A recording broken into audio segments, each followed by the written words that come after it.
জয় রাধে। বর্তমানে আমাদের যে চারিদিকে অবস্থা, তাতে আমাদের একমাত্র পথ প্রদর্শক হলেন শ্রীকৃষ্ণ চৈতন্য মহাপ্রভু।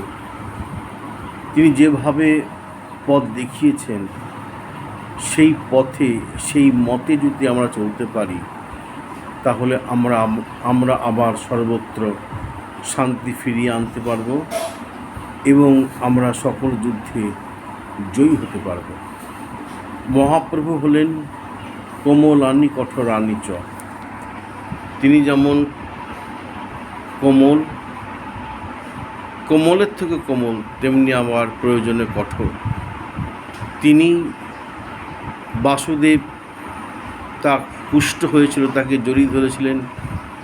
তিনি আবার হুঙ্কার দিয়ে ওই অত্যাচারী কাজী, তার বিরুদ্ধে সমস্ত প্রতিবাদী মিছিল বার করে তিনি বলেছিলেন, কাজীকে টেনে বের করে নিয়ে আসো, তার মাথা আমি টেনে ছিঁড়ে ফেলব। এই হুঙ্কারও দিয়েছেন।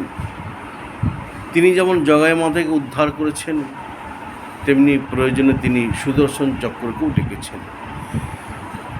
তাই এহেন ভগবানকে আমাদের বর্তমানে আমাদের আদর্শ করে এগিয়ে চলতে হবে।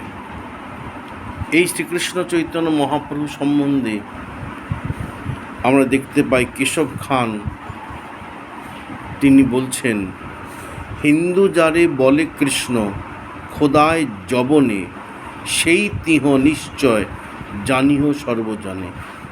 ইনি একজন অহিন্দু, তা সত্ত্বেও তিনি তার যে রাজাকে মহাপ্রভু সম্বন্ধে কথা বলছেন। তাহারে সকল দেশে কায় বাক্য মনে, ঈশ্বর নহিরে বিনা অর্থে ভজে কেনে, অতএব তিহ সত্য জানিহ ঈশ্বর। ইনি একজন যবন, কেশব খান। তিনি মহাপ্রভু সম্বন্ধে বলছেন, যবনে যাকে খোদা বলে, হিন্দুরা যাকে কৃষ্ণ বলে, এই শ্রীকৃষ্ণ চৈতন্য মহাপ্রভুই হলেন সেই।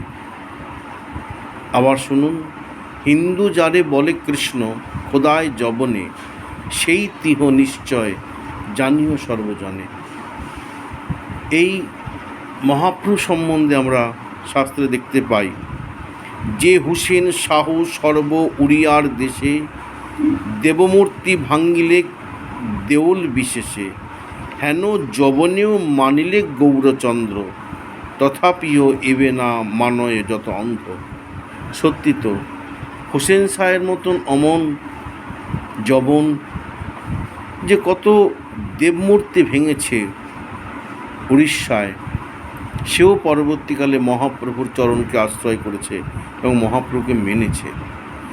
কিন্তু বর্তমানে যবনেরা এই মহাপ্রভুর যত ভক্ত হিন্দুগণ, তাদের প্রতি অত্যাচার করছে। এটা বড় বেদনাদায়ক। তাই আমাদের সকলকে মহাপ্রভু চরণকে আশ্রয় করে, তাকে আদর্শ করে আমরা আমাদের সাধ্য মতন আমরা সবার পাশে দাঁড়াবো।